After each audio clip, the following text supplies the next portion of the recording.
bienvenidos a la predicación número 4 de la serie Corrigiendo los errores y el desorden moral. La predicación de hoy se titula La manera que Dios escogió para salvar. Leemos 1 Corintios 1, 26, 31. En la versión Dios habla hoy, dice así: Hermanos, deben darse cuenta de que Dios los ha llamado a pesar de que pocos de ustedes son sabios según los criterios humanos, y pocos de ustedes son gente con autoridad o pertenecientes a familias importantes. Y es que para avergonzar a los sabios, Dios ha escogido a los que en el mundo, o los que el mundo tiene por tontos, y para avergonzar a los fuertes, ha escogido a los que el mundo tiene por débiles. Dios ha escogido a la gente despreciada y sin importancia de este mundo, es decir, a los que no son nada, para anular a los que son algo. Así nadie podrá presumir delante de Dios. Pero Dios mismo los ha ungido a ustedes o unido a ustedes con Cristo Jesús, y ha hecho también que Cristo sea nuestra sabiduría, nuestra justicia, nuestra santificación y nuestra liberación. De esta manera, como dice la Escritura, si alguno quiere enorgullecerse, que se enorgullezca del Señor. Amén. Padre, gracias por tu bendita y preciosa, poderosa palabra. El apóstol Pablo ya les ha dado un saludo amoroso y mostrándole su agradecimiento profundo a la iglesia de Corinto. Nos ha enseñado a ser agradecidos, les enseña a los de Corinto que nunca olviden que todo lo que tienen el Señor se los ha dado y que siempre agradezcan al Señor. Luego, con amor, pero de manera clara y directa, les dice: no debe de haber divisiones dentro de ustedes como iglesia. No deben formar grupos que vayan tras el liderazgo de uno, de Pablo, de Cefas, de Apolos o de Cristo, sino todos deben de formar una sola iglesia local. Tienen un solo Señor y ese Señor es nuestro Señor Jesucristo. Luego les comienza a hablar realmente dónde se encuentra la sabiduría, dónde se encuentra la verdad y la sabiduría, el conocimiento y la sabiduría. Y les dice realmente está escondida en la cruz, en el Cristo crucificado. Los hombres sabios de este mundo, los poderosos de este mundo, los judíos y los griegos que no quieren más que unos piden milagros y otros quieren conocer más de lo novedoso. Para ellos está oculto, pero para ustedes realmente la cruz y el Cristo crucificado, de allí viene la sabiduría, de ahí viene el poder, allí se encuentran. Y hoy vamos a ver cómo el apóstol Pablo a continuación les dice la manera en que Dios los escogió para salvarlos, para formar la iglesia santa de Él. Dios les da a conocer esta manera, y aunque a algunos les parecerá que no es la mejor manera, Él les dice: soberanamente Dios ha decidido hacerlo de esta forma. Y la primera cosa que les dice, la primera verdad que encontramos en el texto, es que Dios a los que escogió, o a los que escoge, realmente es gente sencilla de corazón. Los pobres en espíritu, aquellos que no son fuertes según el mundo, aquellos que no son sabios según el mundo, aquellos que no son nobles según el mundo. La mayoría, prácticamente el 98% de la iglesia de Corinto, era gente pobre, era gente sencilla, era gente sin letras. Y no es que el evangelio sea exactamente solo para gente sencilla o gente pobre. También lo es para la gente rica, la gente noble, la gente fuerte. Pero hay una verdad, y Jesucristo lo dijo, que es muy difícil que los ricos de este mundo, hablando de los que realmente tienen riqueza, los que amontonan y amasan fortunas, es muy difícil que entren en el reino de los cielos. Podría decirse exactamente que es tan difícil que los que tienen muchísimo conocimiento humano, ellos puedan entrar en el reino de los cielos, a menos que se vuelvan humildes y reconozcan su pecaminosidad y necesiten de Dios. Pero es muy difícil. Por eso Jesús dijo esta verdad.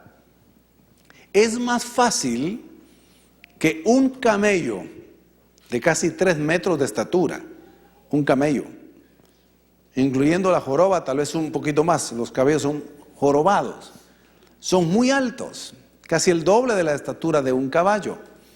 Es más fácil que un camello entre en el ojo de una aguja, de esas agujas para coser, para zurcir, que un rico entre en el reino de los cielos.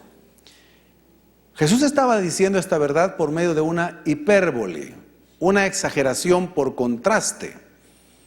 El ojo de una aguja y un camello.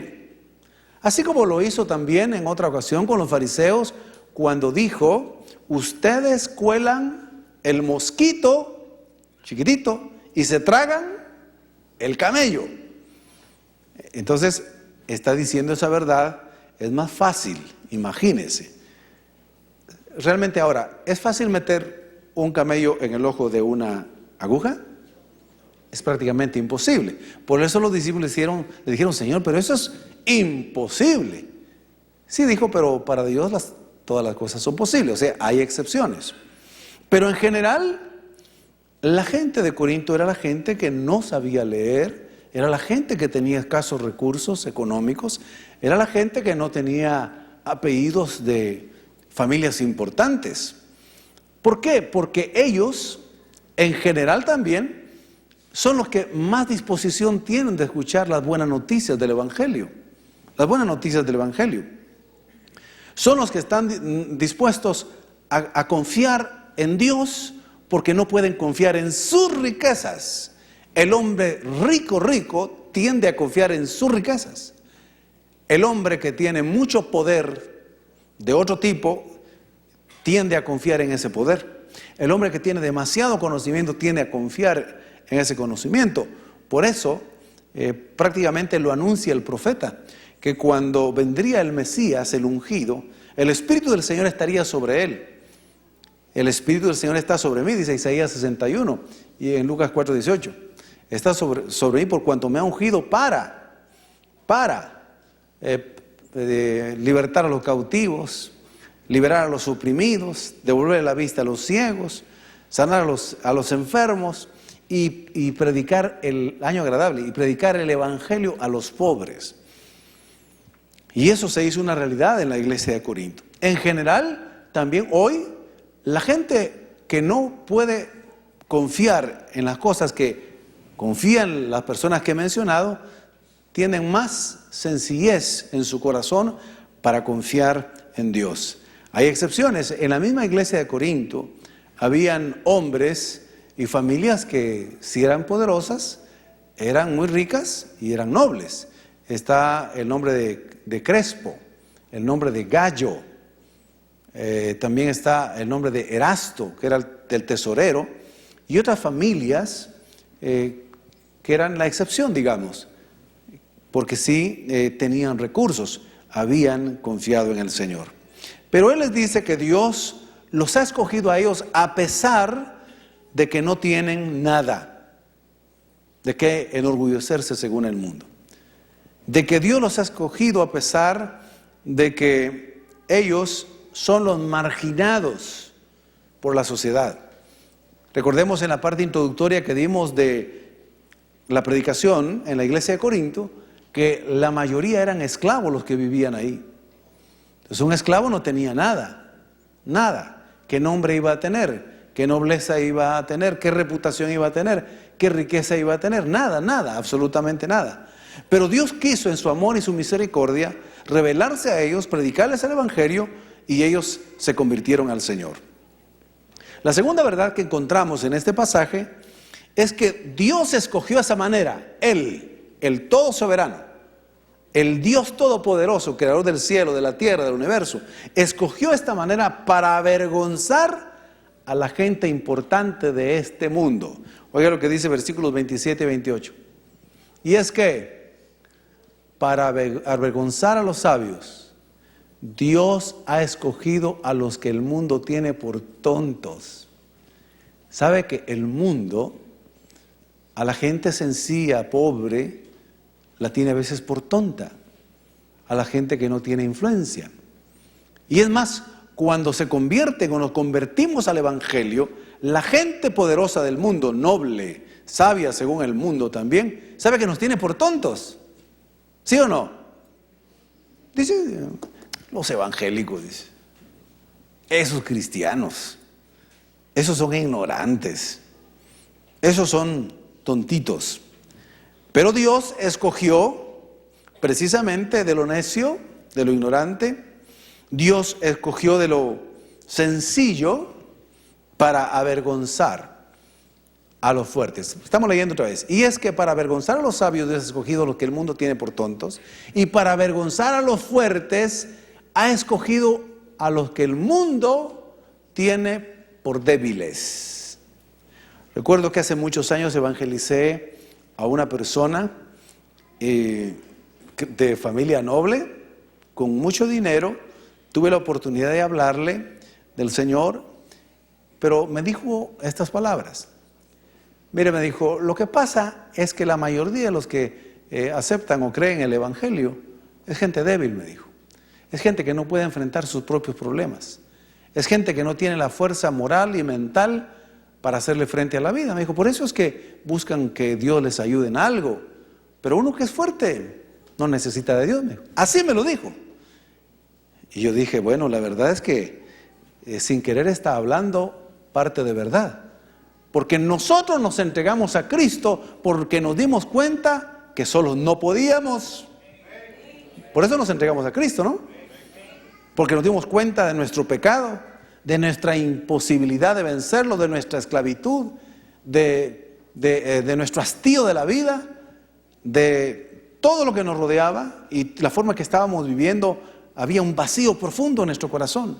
No podíamos vencer las circunstancias, no alcanzábamos lo que deseábamos o buscamos la felicidad en los lugares equivocados y nos dimos cuenta que necesitábamos de Dios. Y el que cree en el momento en Cristo necesita de Dios es porque se reconoce débil. Entonces el Señor escoge a los débiles para avergonzar a los fuertes de este mundo. Jesús, ¿a quién escoge? Para que fuesen sus discípulos y sus apóstoles. ¿A quiénes escoge? A pescadores, la mayoría. La mayoría eran pescadores.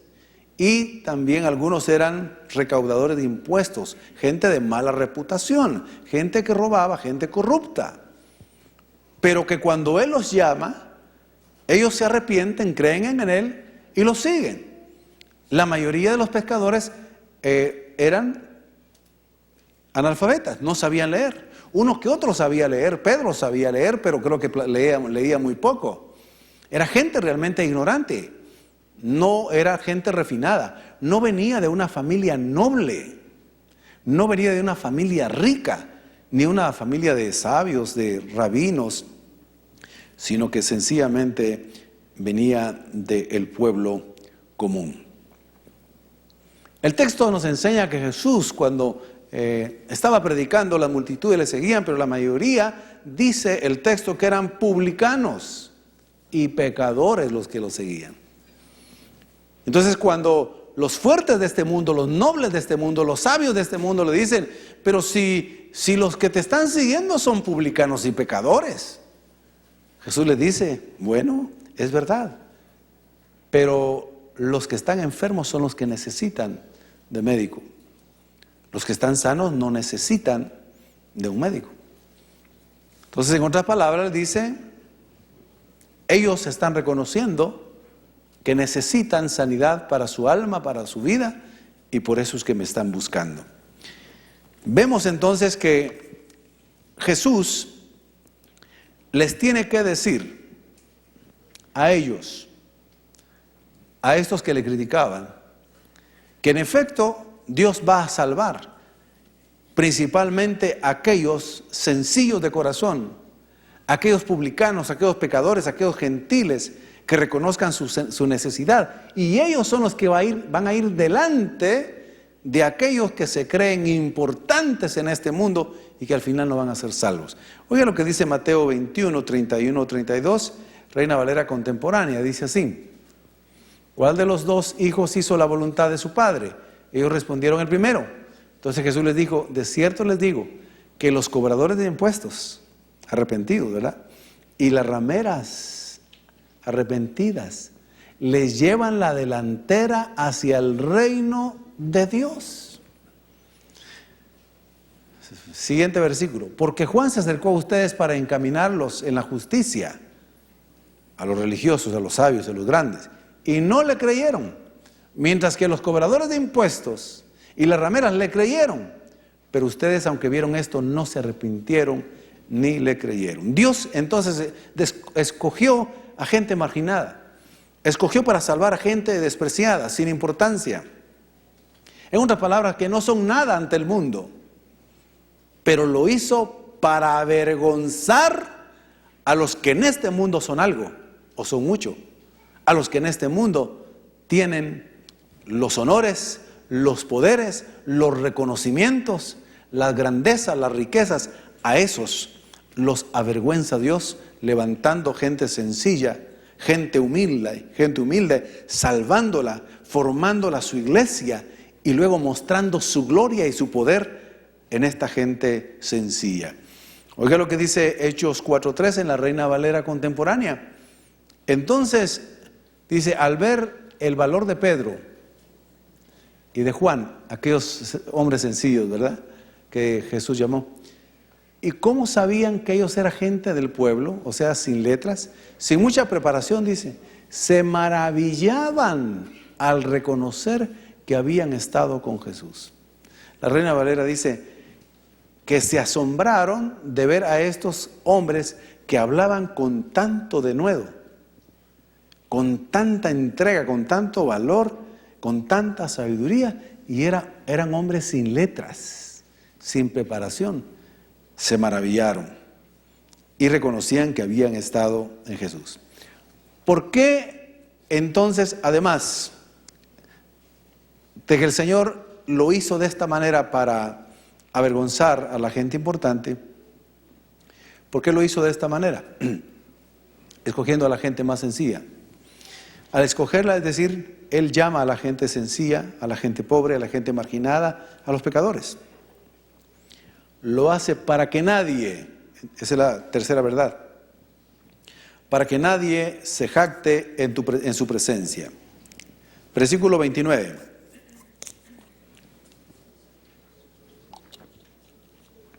Así nadie podrá presumir delante de Dios. Así nadie podrá presumir delante de Dios. Él siempre ha dejado muy claro que la gloria, la honra y la majestad le pertenecen únicamente a Él. El hombre no puede más que gloriarse en Dios, en Cristo, el que es humilde. Dios lo hizo para que nadie se jacte de algo. Los pequeños que están en Corinto, la gente sencilla de Corinto, Él los escogió, los llamó, los salvó de antemano, antes de la fundación del mundo, porque así quiso hacerlo, porque Dios es bueno, porque Dios quiso hacerlo de esa manera. Entonces, no tienen de qué jactarse los corintios. Ya les estaba entrando una actitud de orgullo. Tenemos dones. Tenemos revelaciones. Somos escogidos. Sí, pero cuidado. Le dice Pablo, ustedes son pequeños en conocimiento. No pueden jactarse delante de Dios. No se jacten delante de los hermanos. No se jacten delante del mundo. Recuérdense de dónde los sacó Dios. Recuérdense cuál es su trayectoria. Recuerden cuál es su apellido. La mayoría de los apellidos de Corinto eran de personas nobles. Aún el evangelio hoy, aunque ha llegado a altas esferas en muchos países, la mayoría, el grueso de los convertidos es realmente de gente sencilla, de gente de nivel medio, de los muy poderosos, casi que no entran en el reino de Dios, en el reino de los cielos. No podemos jactarnos nosotros. Dios no nos escoge por nuestro color, no nos escogió porque somos chapines, no nos escogió por nuestros apellidos, Nuestros apellidos, aunque algunos digamos, es que mi apellido, realmente cuando hice mi árbol genealógico y investigué un poco, viene de España, fíjese. Bueno, no es una sorpresa, ya sabemos que Pedro de Alvarado nos conquistó, ¿verdad? Y que lo peorcito de España nos vino a conquistar aquí. Aunque algunos empecemos a decir, es que todos los apellidos que terminan en Z, como López, Rodríguez, Galvez y otros por ahí, vienen de los judíos sefardíes de ahí, de una parte de España. Y empiezan ahora, ya están buscando todos los apellidos, digamos, de España, que están en castellano, los hispanos, apellidos latinos, etcétera, están buscando los escudos. Y ahora usted puede meter su apellido en internet y ver el escudo del origen de su familia. Pero son escudos inventados, hermano. Escudos reales, ¿verdad? Que tal lugar y que... No, mis queridos hermanos, realmente no venimos de reyes. No venimos de familias de príncipes azules. Un paréntesis. El príncipe azul, ¿dónde tiene su origen esa frase? Las familias más ricas y más poderosas de Europa, en los tiempos de pestes y de enfermedades, eran los únicos que podían tomar agua de plata, el metal llamado plata. Era un preparado que se hacía, se sacaba de la plata, era extraído y se hacía un líquido literalmente de plata. Entonces, cuando lo ingerían, eran lo que más seguro en ese tiempo para evitar infecciones. Entonces, cuando lo tomaban un poco continuo, ese líquido de plata, se les empezaba a formar un color azulado, un color azul pálido a las princesas y a los príncipes, porque eran los que podían comprar esa agua de plata. Entonces, alguien que quería buscar un príncipe azul, le empezaban a ver el color y la cara, ¿verdad? Aunque algunos de nacimiento nacían algo moraditos y azuladitos, pero esos no eran de los que consumían el agua de plata. El punto es que al final, realmente, de todos los seres humanos hemos sido hechos de un mismo linaje, de una misma sangre. Y la sangre es roja, y la sangre está contaminada por el pecado, de origen de nacimiento. Así que les recuerda a los que son salvos, miren, ustedes al final recuerden que son pequeños en poder, no venían con grande poder, ustedes son pequeños en nobleza, no tienen de qué jactarse, no se jacten de nada porque ustedes son nada en este mundo. Cuando Él dice que Él escoge a los que no son para avergonzar a los que son, está diciendo un gran mensaje a los que tenían un trasfondo griego. La enseñanza, la cultura, la filosofía de los griegos estaba basada en el ser alguien, el ser, el existir, el ser ahí. Cuando alguien decía no es porque era nada, no existía. El ser era muy importante para los griegos, el ser alguien en la vida, el tener identidad en la vida, el decir soy alguien, soy don fulano de tal, soy esto y lo otro. Entonces aquí dice, Dios ha escogido a los que no son nada, son como polvo, no se creen, como los griegos, para avergonzar a los que son según en este mundo. Entonces, así que Dios lo hace para que nadie se jacte, porque todo le dice a los corintios, el Señor se los ha dado. Eso ya lo he dicho en los versículos primeros. Pero hay otro versículo que nos reafirma esta verdad. Efesios 2, 8, 9, Nueva Traducción Viviente, dice así: Dios los salvó por su gracia cuando creyeron, porque por gracia sois salvos. La versión 60. Ustedes no tienen ningún mérito en eso. Esto no es de vosotros. Es un regalo de Dios. La salvación es un regalo de Dios, ha sido por gracia, es decir, un regalo inmerecido. Sigamos leyendo. La salvación no es un premio por las cosas buenas que hayamos hecho. Así que ninguno de nosotros puede jactarse de ser salvo. Nadie puede decir, sin duda algo bueno vio Dios en mí. Nada, nada. Él nos salvó por pura gracia. Nos entregó el regalo porque quiso hacerlo. Fue por pura misericordia. No nos dio lo que merecíamos, la condenación eterna, porque Cristo murió en la cruz y creímos en Él. Lo que merecíamos era la condenación eterna. Pero su misericordia fue tanto que en lugar de darnos la condenación eterna, nos dio la salvación eterna. Y eso aconteció como un regalo de Dios. No lo merecíamos. Así que tampoco los grandes de este mundo pueden jactarse. ¿Por qué? Porque su sabiduría no lo salvará.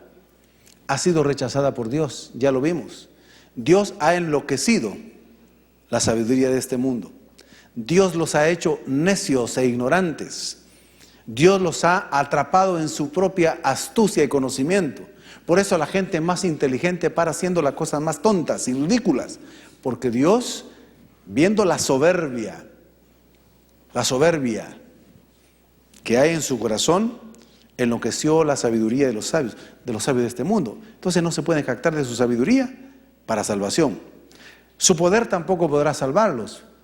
Así como nadie puede ser salvo, como dice la Escritura, por los caballos, por los carros de combate, por la espada, por la fuerza. Nadie puede ser salvo por eso. Su riqueza no podrá salvarles. Le dice los profetas a los ricos. Jesús también dice, hay ricos, aúllen, dice. Vendrá el tiempo en que aullarán, no reirán, sino llorarán, porque su riqueza se enmohecerá. Aquellos que ponen la confianza en su riqueza no podrán jactarse porque tampoco les podrá ayudar en la salvación. Su nobleza no los salvará porque el pecado también corre en sus venas. Oiga lo que dice Lucas 10:21 en la Reina Valera contemporánea. En ese momento Jesús se regocijó en el Espíritu y dijo: Te alabo, Padre, Señor del cielo y de la tierra, porque estas cosas las escondiste de los sabios y entendidos, y se las ha revelado a los niños. Sí, Padre, porque así te agradó. A los sencillos de corazón, a los pobres de corazón, a los pobres físicamente que han recibido el Evangelio, el Señor les dio la riqueza de la revelación y de la salvación en el Evangelio de nuestro Señor Jesucristo. Oiga lo que dice también más adelante, verdad número 4. Dios a los que salva los convierte en sabios, justos, santos y libres. ¿Acaso no es maravilloso eso? Habiendo sido no sabios, habiendo sido injustos, habiendo sido pecadores, habiendo sido esclavos, los que hemos creído en Cristo, así como creyeron los de Corinto en Cristo, ahora en Cristo, Él nos convierte en sabios, justos, santos y libres para su gloria y su honra. Eso no lo hace más que por medio de Cristo. En otras palabras, le dice a los corintios: miren, ustedes eran nada, el Señor los amó y los salvó, eran pecadores, no tenían nada bueno, pero ahora, por eso es que no deben jactarse, pero ahora es bueno que sepan que ahora que están en Cristo Jesús ustedes, ahora en verdad, por Cristo, ustedes sí son verdaderamente sabios, justos, santos y libres. Pero tampoco vayan a jactarse de ello. Oiga lo que dice el versículo 30. Pero Dios mismo los ha unido a ustedes con Cristo Jesús y ha hecho también que Cristo sea nuestra sabiduría. O sea, Él nos ha hecho sabios en Cristo. Cristo es nuestra sabiduría. Que Cristo sea nuestra justicia. Somos justos porque Cristo está en nosotros, no por obras, para que nadie se gloríe, ¿verdad? Nuestra santificación. Somos santos porque Cristo es nuestra santificación, nuestra santidad. Y Cristo es nuestra liberación. Nadie se puede jactar, porque todo el Señor lo ha hecho por medio de Cristo. Estamos infinitamente agradecidos que podamos ser sabios según Dios, santos para Dios, justos delante de Dios y libres de esclavitudes, porque Cristo nos salvó. Ahora, otra vez Pablo está afirmando entonces que Dios lo ha dispuesto así para que nadie pueda enorgullecerse de sí mismo. No tenemos nada que no hayamos recibido de Dios, dijo Pablo. Somos lo que somos por la gracia de Dios. Tenemos lo que tenemos por la gracia de Dios. Hemos alcanzado lo que hemos alcanzado por la gracia y la misericordia de Dios. No tenemos nada que no hayamos recibido de Él. Nadie puede jactarse de que merece la salvación. Por eso el Señor dispuso que la salvación fuera por la locura de la predicación, que la salvación fuera por la locura de la fe nada más, solo fe. Por eso a los sabios de este mundo, a los poderosos de este mundo, a los nobles de este mundo, a los que son algo en este mundo, eso les parece locura y escándalo, como lo hemos predicado en las predicaciones previas a esta. Les da un golpe tan duro a su orgullo y dice, ¿cómo es posible, como los fariseos, ¿verdad?, que publicanos y pecadores ahora son santos, dicen? Es que así dice la palabra de Dios. ¿Cómo es posible que ahora ellos puedan ser salvos y nosotros, que somos gente buena, entre comillas, gente buena, no podamos ser salvos? Nosotros merecemos ser salvos. Nadie merece la salvación. Todos a una se desviaron a Dios, porque no hay ni uno solo que haga el bien y no peque. Por cuanto todos pecaron, están destituidos de la gloria de Dios. Y es que, mire, la gente que no ha cometido pecados escandalosos, que es gente ética, su ética, que es gente moralista, hace dos tipos o hace un tipo de obras. Puede contribuir con donaciones, eso no es malo. Puede contribuir a la prosperidad de una nación, eso no es malo, eso es bueno. Puede hacer obras de beneficencia en muchas áreas, pero esas obras no le ayudan para salvarse, porque la salvación la dispuso el Señor así para que nadie se jacte en presencia de Él. La carne produce dos tipos de obras: las obras malas y las obras buenas, entre comillas, que son bienes relativos, porque ante Dios no son buenas obras. Pero las obras malas, ¿cuáles son? Las que son abiertamente pecaminosas: los homicidios, los adulterios, las fornicaciones, las mentiras, los engaños, la codicia, la avaricia, celos, pleitos, contiendas, brujería, lascivia, concupiscencia, pecados sexuales, de inmoralidad sexual. Esas obras son malas. Pero las obras buenas que mencionaba, donde ayudan a las personas, procuran hacer cosas buenas, esas obras buenas de la carne también son carne. Y esas obras no los van a salvar. Por eso el profeta Isaías le dice a la gente que se creía recta y que no había pecado contra Dios y que había hecho buenas obras y que además llevaba algunas limosnas al templo, les dijo: sus obras delante de Dios, las que ustedes creen buenas, son como trapos de inmundicia. Ahora, esa frase, trapos de inmundicia, es bastante dura. Les está diciendo, son como los paños que se colocan las mujercitas cuando les vienen su periodo de menstruación. Así son sus obras. Es lo que está diciendo el texto. Sus obras son como trapos de inmundicia, o como trapos sucios, o como trapos contaminados. Así son sus obras. Entonces nadie puede decir merezco la salvación. Nadie puede decir. Pablo está diciendo, recuerden que Dios en Cristo sí los justifica, sí los santifica, sí los liberta, sí los hace sabios. Pero eso no es obra de ustedes. No crean que ustedes han aportado algo para la salvación. ¿Qué puede aportar un pecador para la salvación? Solo sus pecados. Lo que trajimos ante Cristo cuando nos convertimos eran nuestros pecados y nos arrepentimos de ellos. Es lo único que podíamos ofrecer. Obras buenas nos sirven. Las obras de la carne malas, peor. Entonces, el que se salva, lo único que puede ofrecer es una vida arruinada, decirle, Señor, me entrego a ti para que me perdones, me salves, me limpies, me perdones todos mis pecados. Aquí los traigo para que los borres y borres la culpa, limpies mi conciencia y me hagas una nueva criatura. Ahora sé, Señor, que yo no puedo aportar algo para mi salvación, no puedo contribuir, no me merezco nada, merezco la muerte, no merezco la salvación.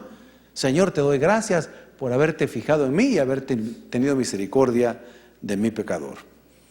Esas verdades el Señor Jesús las enseña con la historia muy conocida y que la hemos contado varias veces cuando ha sido oportuno, y hoy es oportuno resumirla de nuevo. ¿Cómo el hombre puede salvarse ante Dios? Como el fariseo o el publicano que entran al templo a invocar a Dios, a pedir a Dios, a buscar a Dios. Mientras que el fariseo llevaba una vida de obras de la carne buenas. Señor, te doy gracias porque yo no soy adúltero, porque no soy ladrón, no soy como ese cobrador de impuestos que está allí. No lo soy. Señor, te doy gracias porque no soy como los otros. Señor, aquí estoy, escúchame. Mientras el otro que entró ahí al templo, dice la Escritura, que se arrodilló y se golpeaba el pecho y no quería ni levantar la vista y decía solamente, Señor, sé propicio a mi pecador. En otras palabras, ten compasión de mí, Señor, que soy pecador. Ten misericordia de mí que soy pecador. No merezco nada, Señor. No merezco nada. Jesús dice, ¿quién de estos dos regresó a su casa justificado? Es decir, salvo. De cierto les digo que el publicano regresó a su casa siendo salvo. Porque nadie puede aportar algo para su salvación. Verdad número 5. La manera en que Dios salva da gloria solo a Cristo. Versículo 31. De esta manera, como dice la Escritura, si alguno quiere enorgullecerse, que se enorgullezca del Señor. El que quiera gloriarse de algo en Cristo, que se gloríe en Cristo. Nada más. Y se lo está diciendo a la iglesia, Corintios, si de algo tienen ustedes que jactarse, jáctense de Cristo. Y ustedes no tienen que jactarse en nada, más que reconocer que fueron pecadores y ahora están arrepentidos. El apóstol Pablo, él mismo da un testimonio. Él da testimonio, dice, yo antes me jactaba de ser fariseo de fariseos, hebreo de hebreos, que venía de la tribu de Benjamín y que era irreprensible en cuanto a la ley, celoso, guardador de todas las obras de la ley. Yo aventajaba a todos mis contemporáneos, yo me sentía orgulloso de eso. Pero cuando Cristo me mostró quién era yo, me di cuenta que era un blasfemo, un perseguidor, un asesino, consentí la muerte de varios cristianos, me di cuenta que era malo y pecador. Ahora entonces no me puedo gloriar de nada. Lo que antes yo me gloriaba, realmente me doy cuenta que era como estiércol, como desecho. Lo que para mí era la gloria del mundo, ahora entiendo que para Dios es basura. Y por eso lo tengo como basura. Ahora sé que lo que tengo tiene muchísimo más valor. Y es Cristo Jesús, por el cual lo he dejado todo y me he entregado a Él. Pablo se gloriaba solamente en Cristo y cuando tenía que hablar algo de Él, se gloriaba en sus debilidades. El hombre más débil, ¿quién es? Yo, decía Pablo.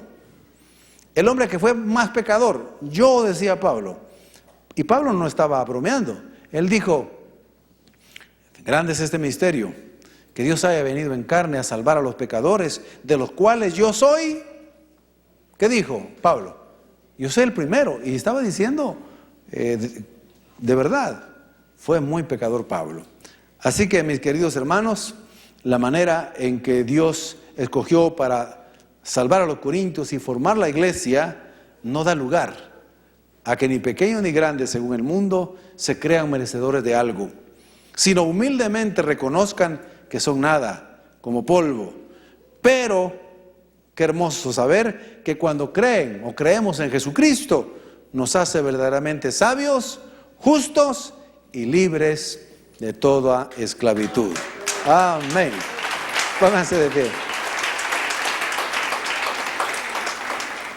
Pónganse de pie, mis queridos hermanos y hermanas. Vamos a agradecerle con todo nuestro corazón al Señor. Y agradecerle de verdad su amor, su gracia y su misericordia que se ha manifestado en nuestras vidas. Oremos un momentito. Padre, al oír esta palabra, reconocemos con sencillez, con humildad, que merecíamos la muerte y la condenación eterna como todo pecador, así dice tu palabra. Te damos gracias que te hayas fijado en nosotros, que la mayoría, Señor, no venimos de la nobleza. La mayoría no venimos de gente importante, ni poderosa, ni sabia, según el mundo. Gracias por haberte fijado en nosotros, los marginados, los menospreciados, a los que nos siguen teniendo por tontos, el mundo, pero en ti hemos encontrado la salvación y el poder para salud y para salvación. Te damos gracias, Señor. No tenemos nada de qué jactarnos. Ante ti no podemos presentar nada nuestro, nada que nos enorgullezca. Nada. No podemos presentar árboles genealógicos. No nos sirven de nada los títulos para salvación. Nos sirven en la tierra, Señor, y gracias, pero para salvación no. No podemos presentar ninguna otra credencial ni mérito. No podemos contribuir nada para salvarnos. Reconocemos que lo hemos recibido todo por gracia. No tenemos nada que no hayamos recibido de ti. Gracias por salvarnos, gracias por amarnos, gracias por tomarnos en cuenta y porque ahora formamos parte de tu santa y bendita iglesia. Gracias de todo corazón. Quizá habrá alguien, algún hombre, alguna mujer, joven o señorita, que hoy el Señor le ha mostrado a través de la palabra predicada que Dios lo ama, que Dios lo está llamando y lo está escogiendo por puro amor, por pura gracia y por pura misericordia. Él quiere salvarlo de sus pecados, salvarlo de la condenación, de la destrucción. Quiere hacerle una nueva criatura, quiere convertirlo verdaderamente en una persona sabia, justa, santa y libre, de verdad. Solamente lo que le pide es que tenga fe y confianza en su Hijo Jesucristo. Si usted hace una oración de fe con todo su corazón, será salvo. Será salvo. Si usted se arrepiente de sus pecados y cree en Jesucristo, será salvo. Si alguien se quiere reconciliar con el Señor, pida perdón por sus pecados, vuélvase al Señor de nuevo y el Señor le recibe con amor y con gracia. Si alguien va a hacer esa oración de fe para salvación o reconciliación, por favor diga conmigo esta palabra de fe. Señor Jesús, reconozco que soy pecador. Reconozco que he vivido una vida que no te ha agradado a ti, Señor. Ahora sé que he desobedecido tus mandamientos. Ahora sé que he estado lejos de ti, he estado perdido. Pero hoy veo la luz de Cristo Jesús y sé que me quiere salvar. Me arrepiento de mis pecados, sálvame por favor. Entra en mi vida. Hoy creo en mi corazón que resucitaste de entre los muertos y te confieso como mi Señor y te recibo como mi Salvador personal. Gracias, Jesús, por amarme y salvarme hoy. Amén.